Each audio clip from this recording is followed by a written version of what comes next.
नमस्कार। आप देख रहे हैं डार्क नाइट 33 तुषार शर्मा के साथ। तो चलिए बढ़ते हैं आज की इस रोमांचक कहानी की ओर। ये उस टाइम की बात रही होगी जब मैं आपको बताना भूल गया कि मैं एक मिंत्रा कंपनी में डिलीवरी बॉय के तौर पर काम करता था। दोस्तों, ये वक्त उस सेल का है जो तकरीबन जून के महीने में कंपनी हर साल निकालती है। सेल में अक्सर यही होता था कि हर लोग के पास तकरीबन 60 से 70 पैकेट्स आते थे। मतलब कि काफ़ी अच्छी कमाई हो जाया करती थी। लेकिन 12 जून महीना, छठवा और दिन शनिवार का, वो उस दिन की बात थी जब हमारे रूट पे तकरीबन 3 लोग होया करते थे। मैं और मेरे साथ के 2 लोग। वो दोस्तों, उस दिन क्या हुआ था ना, हमारा जो रूट का एक लड़का था, उसको कुछ काम से घर से बाहर कहीं जाना था, तो उसने सेल के टाइम पर ही छुट्टी ले ली। दोस्तों, उसने छुट्टी तो ली, मगर हमारा नसीब ही उस दिन खराब था। हमारा नहीं बल्कि मेरा। दोस्तों, उस दिन जो हमारी गाड़ी होती थी ना, जो बैग लेकर आती थी पार्सल्स की, वो तकरीबन 1:30 बजे हमारे ऑफिस में आया करती थी। मगर उस दिन वह गाड़ी 1:30 बजे नहीं बल्कि 5:30 बजे हमारे डेस्क पर आई थी। अब आप समझ गए होंगे कि 5:30 बजे अगर हमारी गाड़ी आई है तो आधा घंटा उसको खलाने में लग गया, 1 घंटा स्कैनिंग करने में लग गया पैकेट्स को, और फिर अपनी अपनी आईडी में अपने अपने हिसाब से पैकेट बनवाए थे। दोस्तों, हम तीनों के रूट पर तकरीबन 210 पैकेट आए थे और कुछ रिटर्न्स थे। हम दोनों ने उन पैकेट्स को आधा आधा कर लिया था। हमारे एक और रूट के थे, उन्होंने और मैंने, हम लोगों ने आधे आधे रूट्स के पैकेट बांट लिए थे और हमने अपनी आईडी में बनवाकर हम लोग तकरीबन ऑफिस से 7:30 बजे निकल गए थे। हमें स्पेशली नहीं, सभी लोगों को निकलना पड़ा था, क्योंकि सेल के वक्त में अगर किसी ने छुट्टी करी तो पैकेट्स का पहाड़ लग जाएगा और आगे के लिए दिक्कत हमारे लिए होगी। दोस्तों, हमारा रूट एक जंगल में से होता हुआ शहर की तरफ जाता था, तो हम लोगों ने और मैंने अपना सारा काम ख़त्म कर लिया था।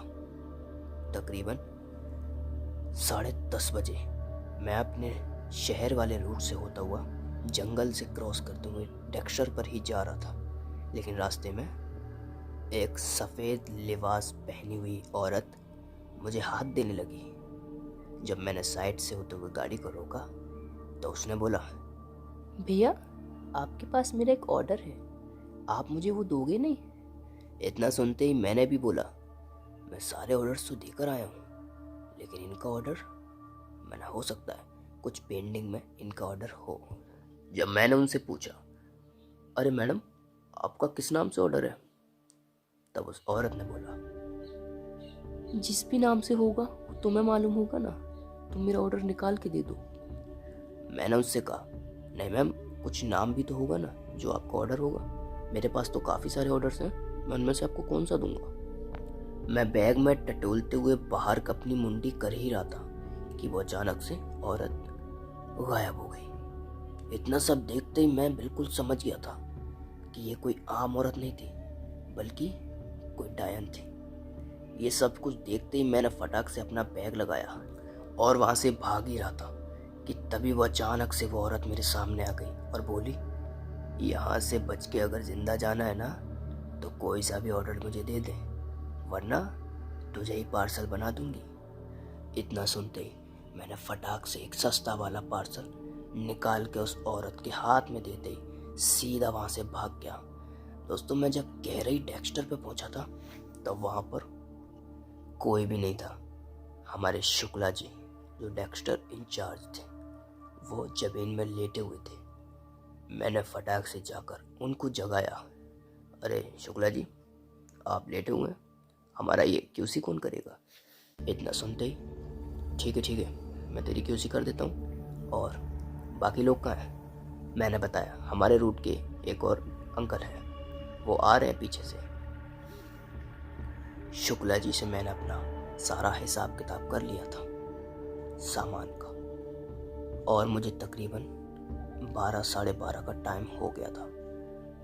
लेकिन उन्होंने क्यूसी करते वक्त बोला, इसमें एक पैकेट कम आ रहा है, वो पैकेट कहाँ है? मैंने उन्हें सारी बात बता दी, मगर उन्होंने मेरी एक बात भी नहीं सुनी और बोले, तुम्हारे ऊपर डेबिट होगा, या तो वो पैकेट दे दो या उसके बदले पैसे, वो तो कंपनी काट लेगी। मैंने उनसे कहा, जान बचाई है मैंने, लेकिन कोई बात नहीं, वो 200 रुपये का पैकेट है, आप डेबिट करवा देना मेरे ऊपर।